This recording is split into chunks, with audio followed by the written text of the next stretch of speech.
मुंबईचे पोलीस आयुक्त विवेक फणसळकर 30 एप्रिल रोजी निवृत्त होणार आहेत. म्हणजे ते आज निवृत्त झालेत आणि त्यामुळेच त्यांच्या निवृत्तीच्या पार्श्वभूमीवर मुंबईची जबाबदारी कोणाकडे जाणार याबाबत वरिष्ठ अधिकाऱ्यांमध्ये चर्चा सुरू झाली होती. त्यांच्या उत्तराधिकारी पदासाठी IPS अधिकारी सदानंद दाते, संजय कुमार वर्मा, बिपिन कुमार सिंह, रितेश कुमार यांच्या नावांची चर्चा होती.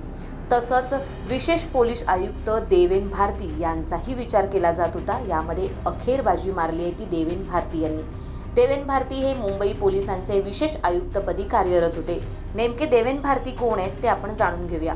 1994च्या बॅचचे देवेन भारती यांनी मुंबई परिसरात अनेक महत्त्वाच्या पदांवर काम केलंय. त्यांनी मुंबई सहआयुक्त पदावर सर्वाधिक काळ काम केलंय. त्यानंतर त्यांनी मुंबई गुन्हे अन्वेषण शाखेचे सहाय्यक आयुक्त आणि महाराष्ट्र दहशतवाद विरोधी पथकातही काम केलंय.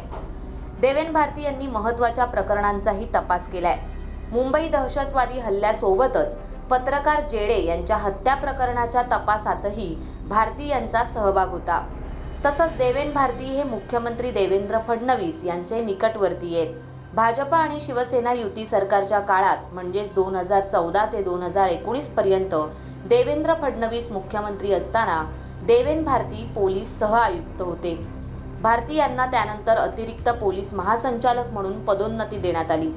मात्र 2019 मध्ये राज्यात सत्तांतर झाल्यानंतर भारती यांना महाराष्ट्र राज्य सुरक्षा महामंडळाचं संयुक्त व्यवस्थापकीय संचालक करण्यात आलं.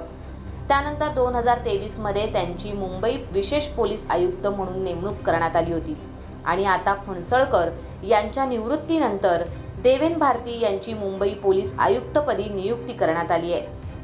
ही माहिती तुम्हाला कशी वाटली हे कॉमेंट करून नक्की सांगा आणि माय महानगरच्या बेल आयकनला प्रेस करायला विसरू नका.